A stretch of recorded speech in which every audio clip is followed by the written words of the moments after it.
Saya divonis 1,5 tahun di Surabaya, Gus Nur, tok tok tok. Imanku mengatakan saya nggak salah, maka aku atau hakim yang hancur nanti di Surabaya itu. Kalau nggak hancur di sini, hancur di akhirat. Kemarin di Palu, saya divonis 10 bulan. Banser yang melaporkan, ubahlah imanku mengatakan saya nggak salah. Kalau saya salah, dihancurkan 7 turunan. Kalau ternyata saya benar, hakimnya dihancurkan sama Allah nanti. Catat Pak Hakim, barangkali live ini. Jangan-jangan Pak Hakimnya nonton, catat.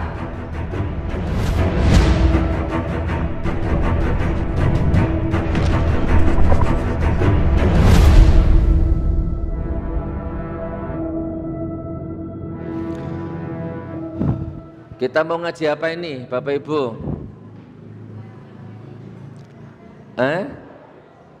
Corona. Alhamdulillah. Corona itu ancaman yang serius. Saya ulang ya.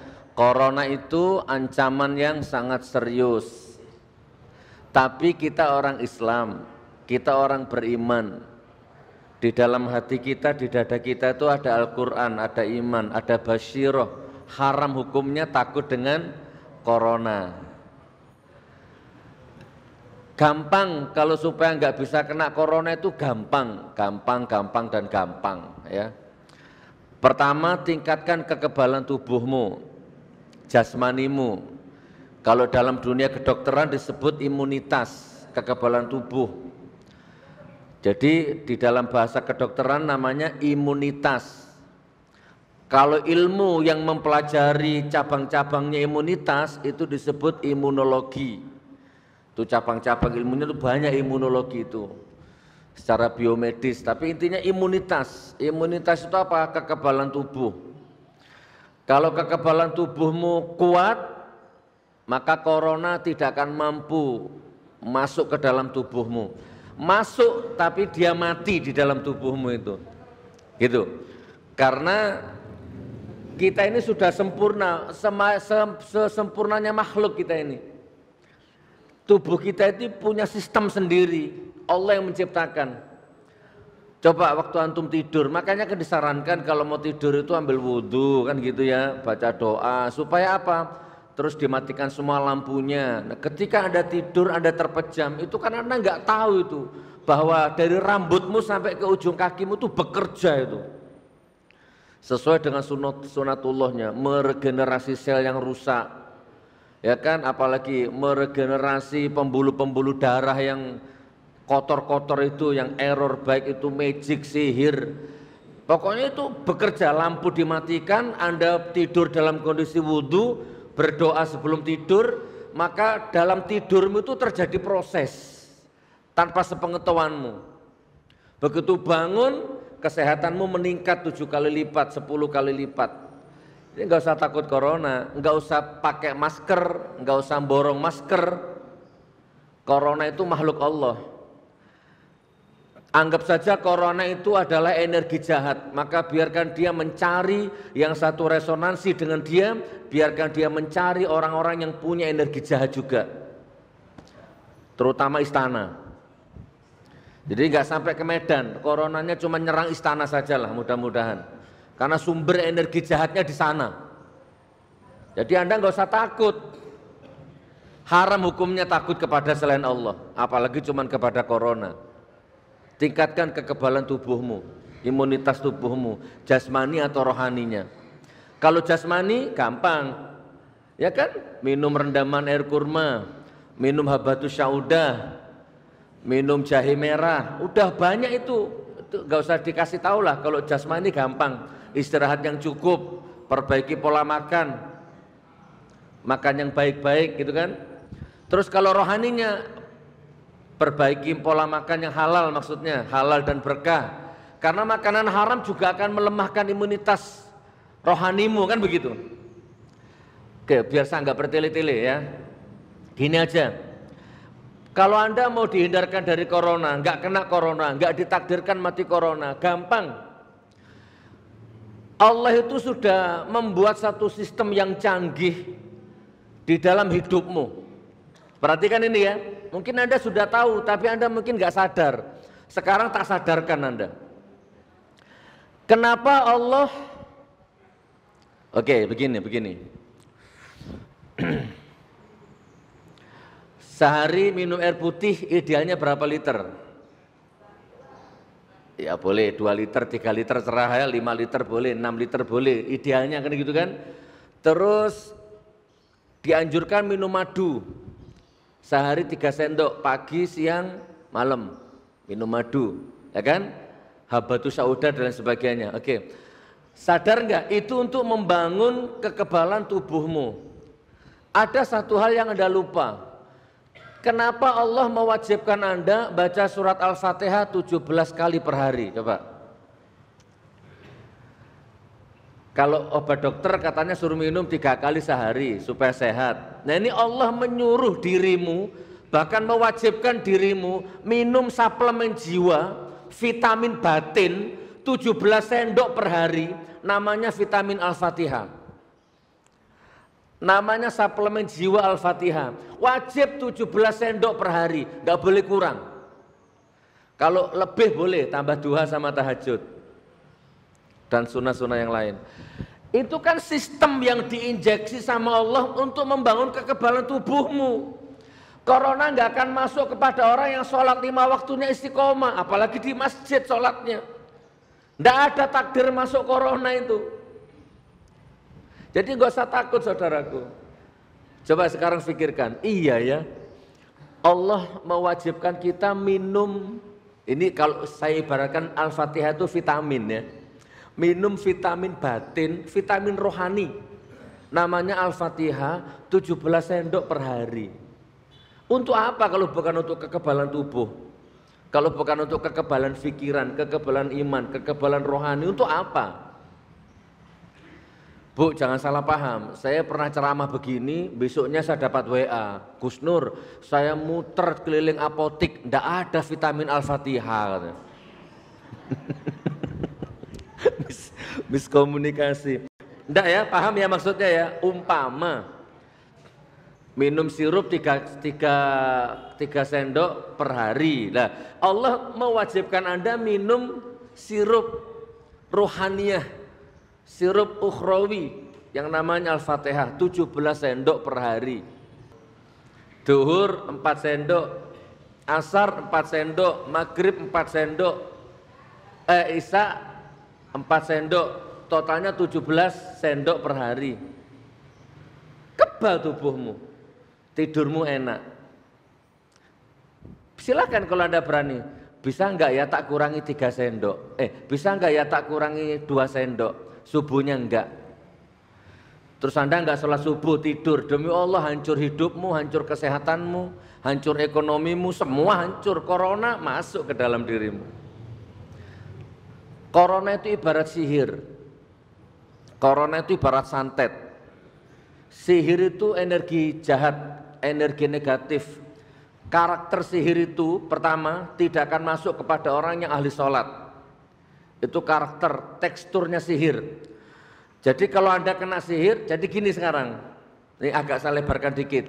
Jadi Anda enggak, misalkan Anda kena sihir ini, Anda enggak usah nyari tukang sihirnya, untuk apa? Untuk tukang sihir memang harus ada kok. Kalau enggak ada tukang sihir, yang ngisi neraka siapa nanti? Udah biarkan tukang, itu sunatullah kok. Kalau Anda kena sihir, jangan bingung cari kambing hitam. Introspeksi, kenapa kok sihir masuk? Pertama, sihir masuk kepada orang yang tidak sholat. Jangan-jangan sholatmu yang cacat, cacat sistem. Dua, sihir tidak masuk kepada orang yang rumah tangganya bahagia lahir dan batin, sakinah mawaddah warahmah. Di sihir model bagaimana? Tapi kalau orangnya itu lagi bahagia, rumah tangganya nggak masuk. Karena rumah tangga sakinah itu membentengi semua dari kekuatan-kekuatan jahat. Berarti kalau dirimu kena sihir, jangan-jangan rumah tanggamu rapuh. Jangan-jangan selingkuh aja ini suaminya ini. Jangan-jangan yang istrinya misalkan tidak nurut sama suaminya atau apalah. Sihir tidak masuk kepada orang yang humor, periang. Kalau saya bahasakan itu pelawak. Pelawak itu nggak bisa disihir, Pak. Coba ada tukang sihir paling sakti sedunia, coba suruh nyantet pelawak yang lagi manggung. Tukul kayak Sule kayak yang lagi manggung. Dari depan bola perlu, tapi dia lagi manggung, lagi ketawa, enggak masuk. Enggak tahu kalau racun dimasukkan ke tehnya, wallahu a'lam bishawab. Kalau energi itu karena hati yang bahagia itu juga menangkal energi jahat. Maka selalu bahagialah dirimu. Apalagi sihir tidak masuk kepada orang yang dablek. Orang Jawa bilang dablek, orang Medan apa? Jadilah orang dablek. Apa dablek itu? Tidak percaya sihir, nggak takut sihir, mengimani gaib itu ada, tapi terserah mau mati sihir kayak apa terserah. Saya yang penting anakku bahagia, istriku bahagia, ekonomiku kuat, titik. Saya nggak ngurus sihir. Jadi jangan diurus itu rumus sihir itu, terserah. Itu nggak masuk, sihir nggak masuk kepada orang yang dablek. Apalagi ya, sihir nggak beda. Jadi sikap jimat, akik, keris dari dukun itu bukan itu saudaraku. Kekebalan tubuh, oke. Sihir bisa masuk kepada orang yang lemah imunitas spiritualnya, itu baru masuk.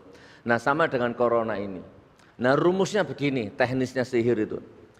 Siapa namanya Pak Haji? Pak Legiman. Kok Jawa? Oh, Jawa kabeh. Pak imamnya tadi luar biasa, khotibnya luar biasa juga ya. Tapi Pak Khotib kalau saya lihat kadosnya sakit nggih. Jawa juga. Orang Medan asli. Oh ya. Oh Jawa nggih. Lagi ada gula, lagi saraf, lagi sakit nggih. Masya Allah. Ada air putih 1 gelas? Nah, ayo kita obati beliau. Sebelum acara ini selesai sembuh beliau.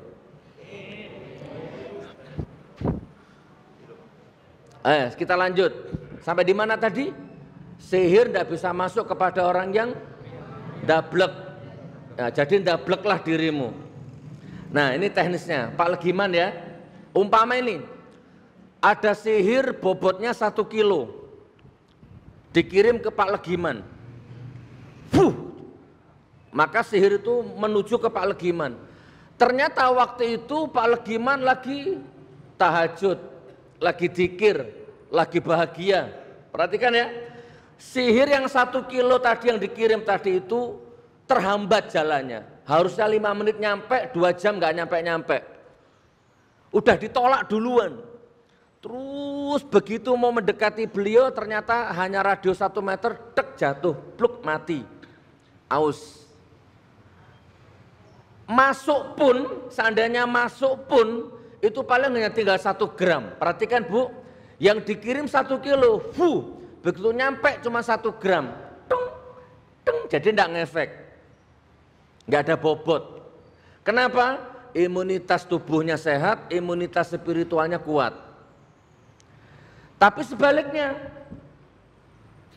ada sihir 1 kilo, dikirim ke Pak Legiman,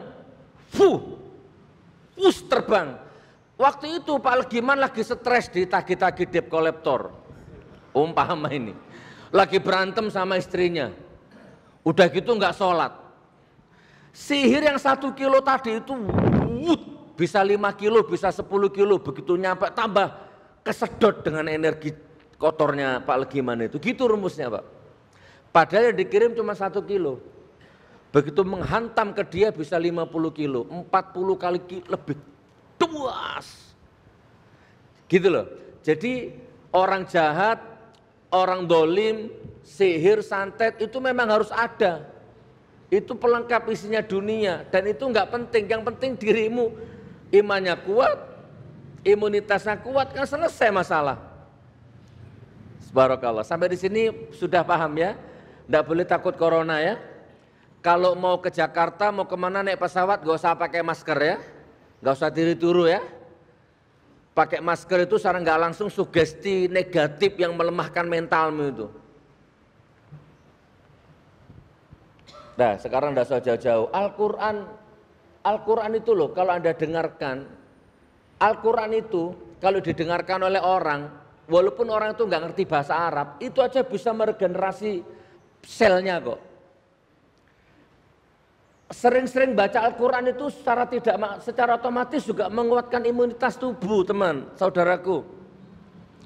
Ya nggak usah diriset, tapi coba Anda nanti kalau di pesawat pasang handfree. Kalau di pesawat pakai handfree ya. Terus Anda duduk di pesawat. Anda setel itu, murotal itu. Tabarakalladzi biyadihil mulk. Pakai handfree. Wa huwa ala kulli syai'in qadir. Ternyata di sebelahmu orang corona, di sebelahmu orang corona juga. Anda diapit oleh orang yang mengidap corona. Enggak masalah, di dalam telingamu berkumandang Al-Quran. Secara otomatis dirimu sudah dibentengi itu sama Al-Quran itu. Terus tiba-tiba orangnya bersin. Katanya menularnya lewat bersin. Dan Anda nggak pakai masker, udah sugesti ndablek aja. Mana dalilnya Gus Nur? Wa nunazzilu minal Qur'ani ma huwa syifaa wa rahmatul lil mu'minina wa la yazidu zalimina illa khosara. Itu dalilnya. Aku jadikan sebagian dari Al-Quran, aku jadikan Al-Quran itu bisa menjadi penawar. Penawar itu kalau bahasa umumnya itu apa? Penawar, penetral. Apapun yang berbentuk racun, dioksin, apapun pestisida apa itu, apalagi corona, sihir itu ditawarkan dengan Al-Qur'an itu. Dan menambah rahmat bagi orang-orang yang mukmin, orang-orang beriman. Banyak dalilnya. Sudah Anda ngaji di dalam pesawat. Kan sama-sama nggak tahu tuh corona itu makhluk Allah juga, kecil. Lah makanya sama-sama makhluk Allah serahkan kepada Allah. Selesai. Oke, Medan bebas corona. Dan itu syaratnya antum semua nggak usah ikut-ikutan panik, nggak usah borong masker, nggak usah ngapa-ngapain. Tingkatkan imunitas imanmu. Siap? Nggak ada takdirku mati kena corona ya Allah, aku orang beriman ya Allah. Subhanallah. Oke, kita fokus ke beliau ya. Kita baca Al-Fatihah satu kali untuk beliau, mudah-mudahan langsung disembuhkan sama Allah ya. Siapa namanya Ustaz? Mahyudin.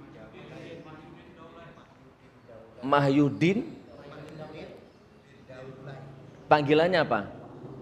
Mahyudin gitu aja ya. A'udzubillahi minasyaitonirrajim. Bismillahirrahmanirrahim. Bismillahirrahmanirrahim. Bismillahirkafi. Bismillahilmu'afi. Bismillahilladzi la yadurru ma'asmihi syai'un fil ardi wala fis sama' wa huwas samiul alim. Ya Allah, kami niat baca Al-Fatihah, barokahnya kami persembahkan khususan untuk Nabi Muhammad SAW. Yang kedua untuk kedua orang tua kami semua, ampuni dosa-dosanya ya Allah. Yang ketiga untuk semua yang hadir di masjid ini, dijauhkan dari bala, musibah, penyakit jasmani dan rohani. Wa khususan Bapak Imam kita Pak Mahyudin. Mudah-mudahan dengan riyadhah dengan amalan Al-Fatihah ini langsung diangkat penyakitnya sama Allah. Semua yang ada di masjid ini. Ila hadhihi niyah bisiril Fatihah.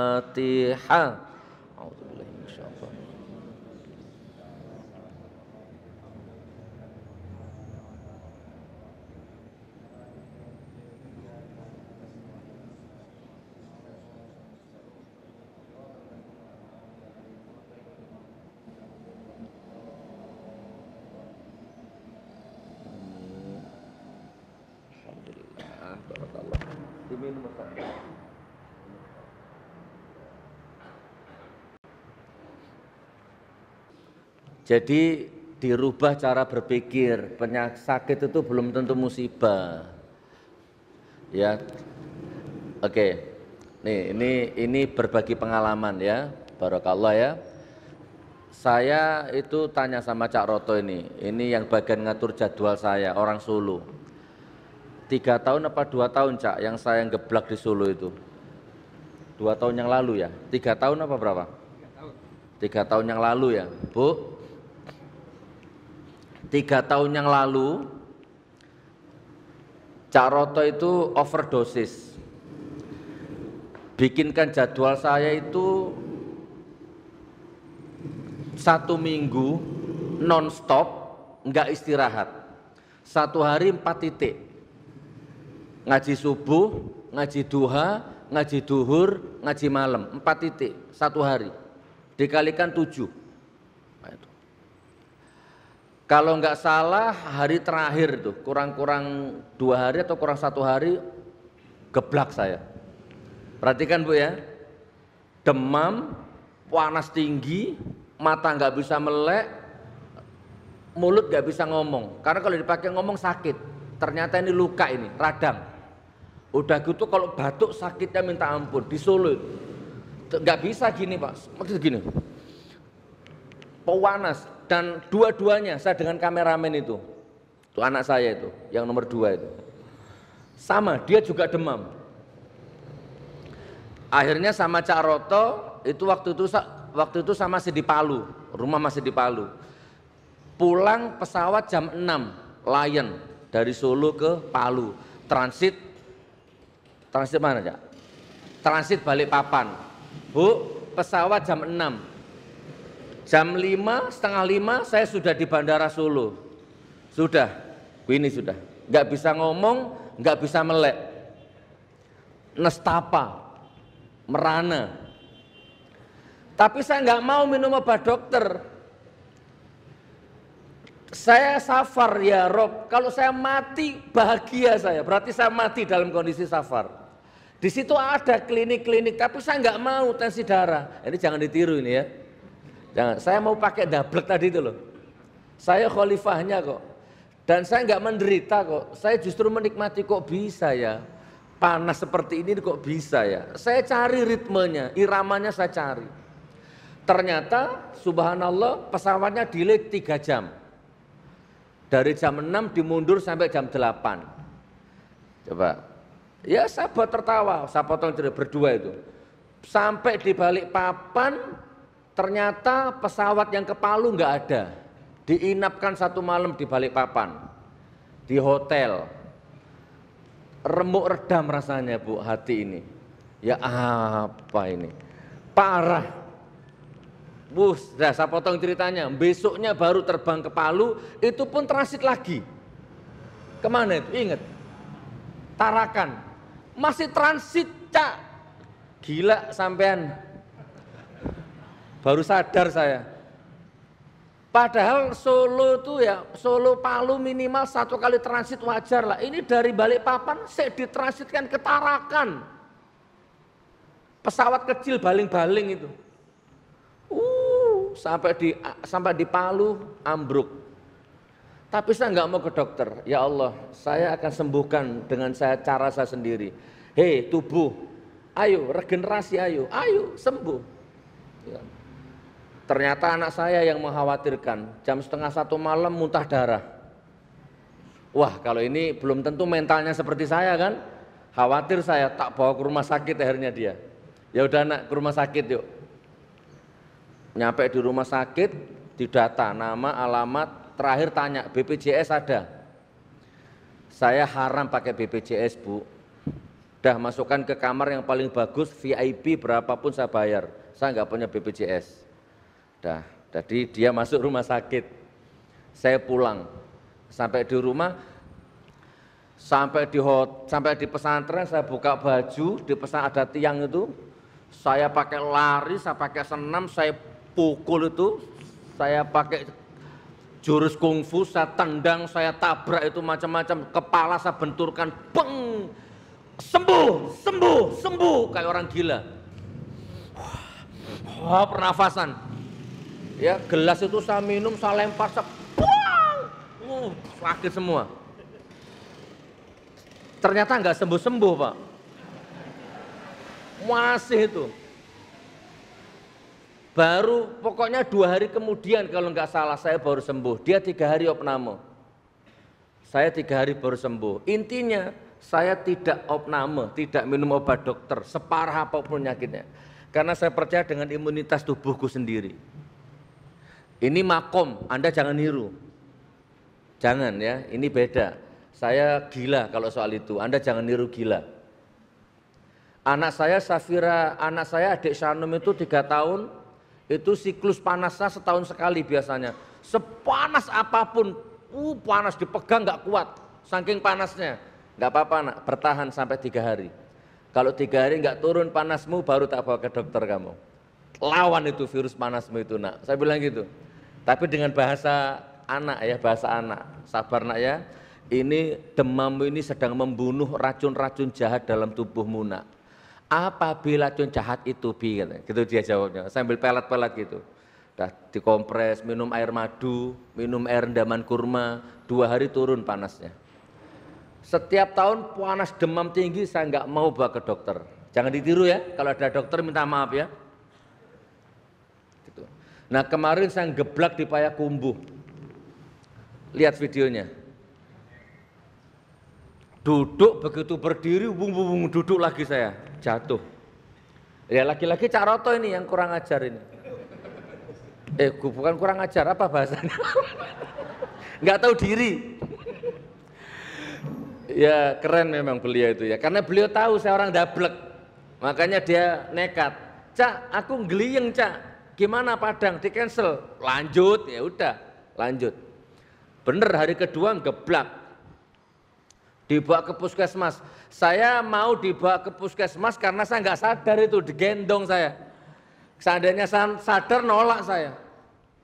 Begitu bangun ternyata sudah ada infus masuk. Sudah infus, saya sudah habiskan 1 ini aja. Setelah itu bawa saya ke hotel. Saya nggak mau nginep di sini. Saya potong ceritanya ya. Jadi intinya Cak Roto maksa pulang tapi saya nggak mau. Nggak, saya akan lanjutkan. Karena mau pulang ke Jawa juga nggak kuat Pak, jauh tuh Payakumbuh itu, fisik tidak mampu, saya bertahan di sini aja. Nah tapi daripada saya bertahan tidur di hotel, mending saya dakwah, masih ada jadwal yang belum selesai, pokoknya saya selesaikan semuanya. Tapi ya sambil pelan, nggak usah ngotot dakwahnya. Oke, ternyata Cak Roto nggak mau, karena Selasa saya harus sidang soalnya. Gus, rendahkan ego, pulang. Akhirnya dibelikan tiket dan saya pulang. Ternyata besoknya rame di Facebook, Gus Nur stroke, Gus Nur kena azab, Gus Nur kena kualat Jokowi, Gus Nur kena makan mubahalahnya sendiri. Ya itulah akun-akun cebong itu ya. Hati-hati kalau buka YouTube ya. Di YouTube saya cuma punya akun resmi 1, Munjia Channel, yang lain bukan. Dan di situ banyak pendukung-pendukung rezim yang selalu menyerang saya, ngambil video saya, itu stroke, kena azab, enggak. Sampai detik ini mubahalah saya tidak kadaluarsa insya Allah. Enggak ada mubahalah kadaluarsa itu enggak ada. Sudah ada yang lihat mubahalah saya belum? Sudah? Pernah lihat mubahalah saya? Kalau saya dolim, kalau saya menjilat, kalau saya mecah belah bangsa, kalau saya menebar kebencian, saya, istri, anak, cucu, 7 turunan dilaknat sama Allah. Tapi kalau kalian para penguasa-penguasa yang dolim, kalau kalian yang korupsi, kalau kalian yang membohongi rakyat, kalian dihancurkan sama Allah. Perhatikan kata-katanya, saya, anak, cucu, 7 turunan, berarti tidak ada kadaluarsanya itu. Sampai kapanpun. Dan kemarin saya geblak bukan karena mubahalah. Tensinya turun 80. Sekarang pun masih geliyeng saya, demi Allah wallahi masih ini. Kemarin saya tensi 130. Terserah, yang naik turun cuma darahku, tapi rohku tidak akan naik turun. Tetap insya Allah. Hak-hak batil-batil, curang-curang, dolim-dolim, titik. Mau Prabowo nyebong terserah. Yang penting bagi saya hak-hak batil-batil. Gitu Ustaz. Ayo kalau tidak percaya, mana? Masih ada Al-Quran? Mana? Pinjam Al-Qurannya saya. Mana? Karena ini viral lagi nih, di Facebook viral, di YouTube viral. Untuk mereka kaum-kaum munafik, nggak apa-apa. Bismillah.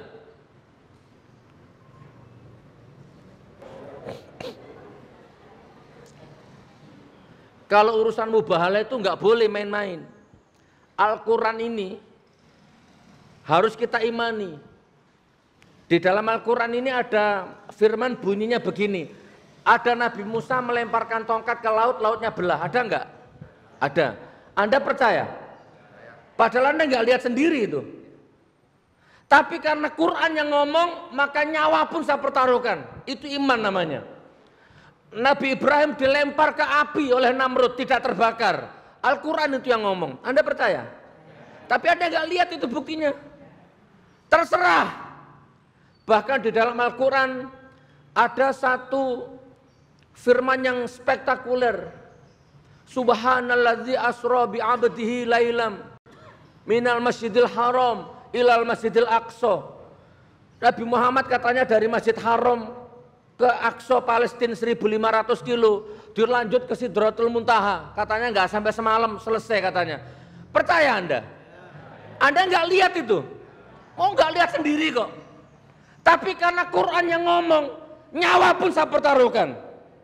Jadi ibarat kata ada golok di leher saya. Ayo Gus, Al-Quran mengatakan Nabi Ibrahim kebal api. Kamu mengimani? Ya, saya mengimani. Kalau gitu saya putus lehermu, putus gak apa-apa. Daripada saya harus menyangkal di sini Al-Quran. Saya sudah lahir jadi orang bejat, tua jadi orang bejat. Saya siap mati ya karena hijrahnya ini. Ayo siapa? Cebong siapapun, munafik, jongos, kafir, pembenci-pembenci Islam, penista-penista Al-Quran di YouTube, di Facebook, atau jangan-jangan di sini ada nyamar ini.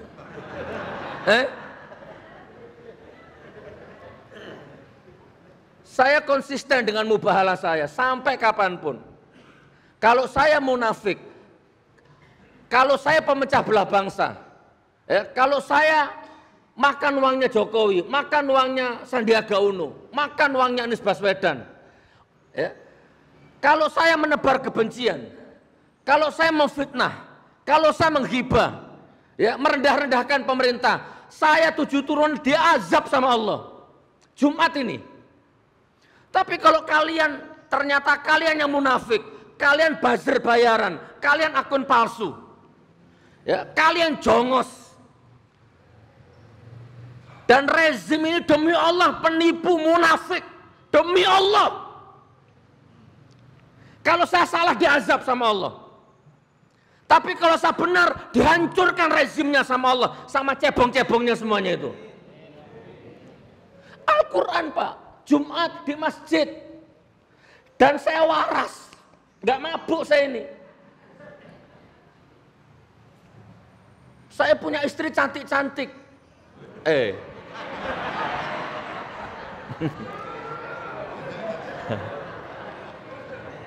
Saya punya anak hafal Quran. Untuk apa saya korbankan? Gila apa saya?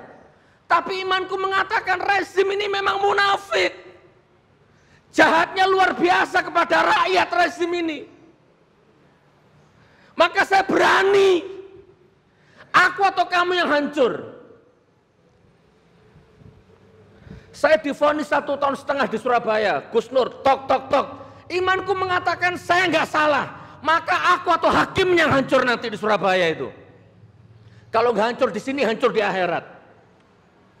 Kemarin di Palu, saya divonis 10 bulan. Banser yang melaporkan, mubahalah imanku mengatakan saya nggak salah. Kalau saya salah dihancurkan 7 turunan. Kalau ternyata saya benar, hakimnya dihancurkan sama Allah nanti. Catat Pak Hakim, barangkali live ini. Jangan-jangan Pak Hakimnya nonton, catat. Anda jangan percaya saya, tapi jangan dustai Al-Quran ini. Hakim yang Surabaya, hakim yang Palu, saya atau Anda yang celaka, kita tunggu nanti waktu yang menjawab. Saya tidak salah kok. Ustadz Felix dibubarkan di Bangil, saya membela. Benahi bobrokmu Banser, benahi penyakitmu. Jangan gampang-gampang nuduh orang anti Pancasila. Dilaporkan ke Polda Palu. Tuduhannya mengujar kebencian suku, bahasa, agama, ras. Saya ngomong di depan hakim, Pak Hakim, saya dituduh menebarkan permusuhan antara suku. Mana? Suku mana? Kaili, Boges, Jawa, Madura, Batak aman di Palu. Nggak ada suku yang pecah. Antar agama mana? Mana nggak ada palu yang pecah, sampai gitu saya ke hakim. Ternyata tetap divonis 10 tahun. Mudah-mudahan Pak Hakimnya nonton. Saya atau Anda yang hancur nanti. 10 bulan. 10 bulan itu ada 400 santri yang menjadi tanggung jawab saya tiap bulannya itu. Jangankan 10 bulan, 10 menit aja waktu saya berharga. Untuk anak, untuk istri, untuk jalan Allah. Enak aja kamu 10 bulan. Surabaya 1,5 tahun, tunggu. Nggak tahu tuh hakimnya masih sehat atau gimana sekarang yang Surabaya itu. Ini ya, klarifikasi ya, saya nggak takut. Iman, ini iman yang ngomong ini. Di YouTube, di Facebook ngomong saya kena mubahalah, kena kualat Jokowi apa macam-macam. Mana Jokowi bisa ngualati saya? Saya nggak makan uang rakyat. Dia yang makan uang rakyat. Takbir.